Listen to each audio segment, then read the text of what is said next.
Hello students. पिछली class में हमने बैराट सभ्यता के बारे में चर्चा की और उसी क्रम को जारी रखते हुए आज हम गणेश्वर और बालाथल सभ्यता के बारे में चर्चा करेंगे और उनकी जो प्रमुख विशेषताएं हैं उनके बारे में बात करेंगे। सबसे पहले हम बात करते हैं गणेश्वर सभ्यता की।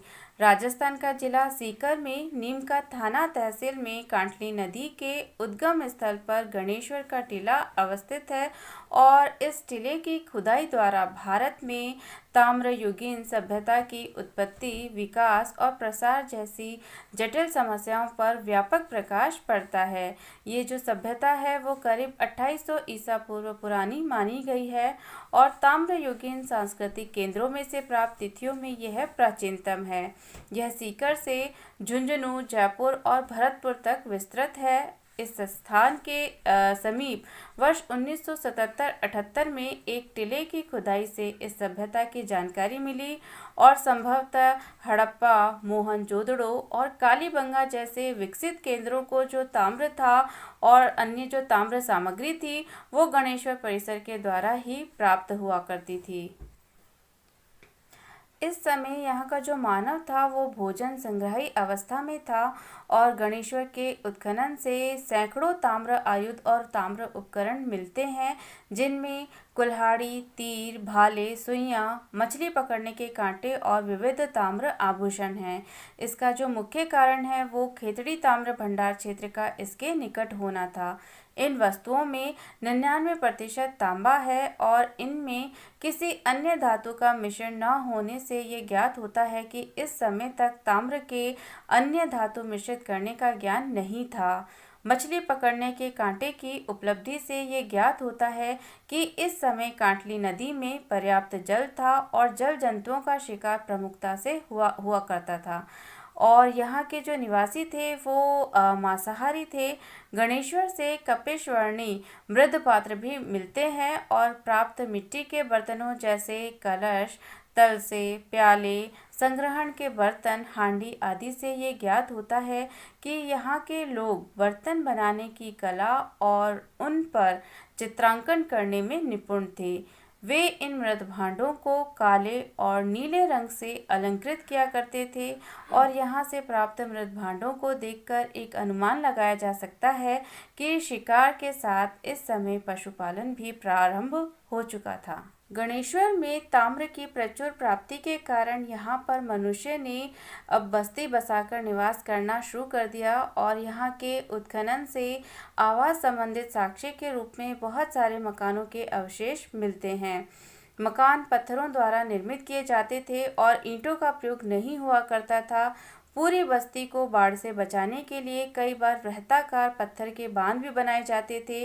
कांटली नदी की उपत्यका में लगभग 300 ऐसे केंद्रों की खोज की जा चुकी है जहां गणेश्वर संस्कृति पल्लवित हुई थी। भवनों के अवशेषों और उनमें लकड़ी का प्रयोग आदि तथ्यों से ये ज्ञात होता है कि यह संस्कृति व्यवसाय की दृष्टि से भी उन्नत थी।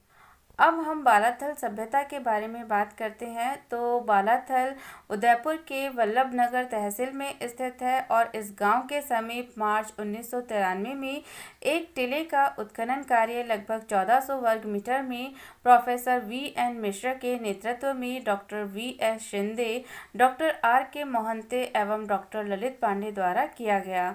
उत्खनन से 3000 ईसा पूर्व से 2500 ईसा पूर्व की ताम्रपाषाण युगीन संस्कृति के बारे में पता चला और यहाँ के उत्खनन से 22 परतों की पहचान की गई है और प्रथम 4 जो स्तर हैं वो ऐतिहासिक युगीन है और शेष ताम्रपाषाण युगीन है। बालाथल के उत्खनन में प्राप्त मकानों और तांबे के उपकरणों और मृद भांडों पर हड़प्पा संस्कृति का प्रभाव हमें स्पष्ट रूप से दिखाई देता है और इससे एक अनुमान लगाया जा सकता है कि हड़प्पा निवासियों से इनका निकट का संपर्क रहा होगा।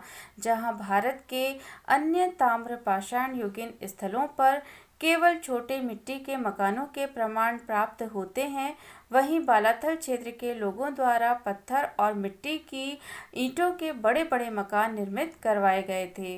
पुरातत्ववेताओं का मानना है कि लगभग 2700 ईसा पूर्व के आसपास बालाथल में ताम्रपाषाण युगीन लोगों द्वारा स्थिर जीवन शैली को अपना लिया गया था।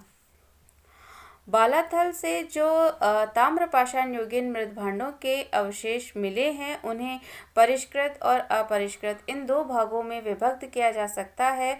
और बालाथल से जो परिष्कृत मृदभांड मिले हैं, उनमें प्यालियाँ और कटोरे शामिल किए जा सकते हैं और ये काले, लाल, लाल काले रंगों वाले हैं। आहड़ के मृदभांडों की तरह काले और लाल मृदभांड काली पृष्ठभूमि में सफ़ेद रंग से रंगे गए हैं और बालाथल में अलंकृत मृदभांड आहड़ की तुलना में कम संख्या में प्राप्त हुए हैं। यहाँ परिष्कृत मृदभांड अधिक संख्या में मिले हैं जो अग्नि में पूरी तरह पके भी नहीं है और इनके किनारे भूरे और लाल रंग के हैं। विभिन्न आकारों में गोलाकार मिट्टी के घड़े अपरिष्कृत श्रेणी में बहुलता से प्राप्त हुए हैं और प्राप्त अवशेषों से ज्ञात होता है कि यहाँ एक मिश्रित अर्थव्यवस्था थी, अर्थात यहाँ के लोग कृषि, पशुपालन और शिकार में संलग्न थे। यहाँ के निवासी मांसाहारी थे और वस्त्र बनाने की कला से भी परिचित थे। बालाथल में ताम्र निर्मित औजार भी बहुलता से मिले हैं, जिनमें गंडासे, चाकू, उस्तरे, चूलदार बाणों का अग्रभाग प्रमुख है। यहाँ मिट्टी द्वारा निर्मित सांड और कुत्ते की आकृतियाँ भी उत्खनन में प्राप्त हुई हैं, जो संभवतः लोगों की धार्मिक प्रवृत्ति को दर्शाते हैं। यहाँ से उत्खनन में कर्णफूल, हार और लटकन आदि तांबे के आभूषण भी मिले हैं और अधिकांश पुरातत्ववेताओं का ये मानना है कि बालाथल में 1800 ईसा पूर्व के आसपास ताम्रपाषाण युगीन सभ्यता विकसित थी और 1200 वर्ष के अंतराल के बाद यही क्षेत्र लौह युगीन सभ्यता के लोगों द्वारा पुष्पित और पल्लवित किया गया। यहाँ से प्राप्त कुछ पत्थर के ढांचे लौह युगीन अवशेष माने गए हैं। 2 पाइप के टुकड़े तो भिन्न भिन्न स्तरों पर प्राप्त हुए हैं और नलकूप पूर्व ऐतिहासिक युग में जल निकासी को दर्शाता है। खुदाई में एक कपड़े का टुकड़ा भी मिला है। यहाँ के उत्खनन में ताम्र सिक्के भी प्राप्त हुए हैं जो पूर्व ऐतिहासिक कालीन है और उन पर हाथी और चंद्रमा की आकृतियाँ अंकित हैं। ये सिक्के संभवतः प्रथम शताब्दी ईसा पूर्व के हैं। बालाथल की खुदाई में लौह निर्मित औजार प्रभुत मात्रा में उपलब्ध हुए हैं और जो सभी औजार हैं वो तृतीय स्तर से मिले हैं। इसी स्तर पर लोहा गलाने की भट्टियां भी मिली हैं। चतुर्थ स्तर पर केवल राख दिखाई देती है और उससे ज्ञात होता है कि यहाँ किसी चीज़ को गलाने या गर्म करने के लिए अधिक आग का प्रयोग किया गया होगा।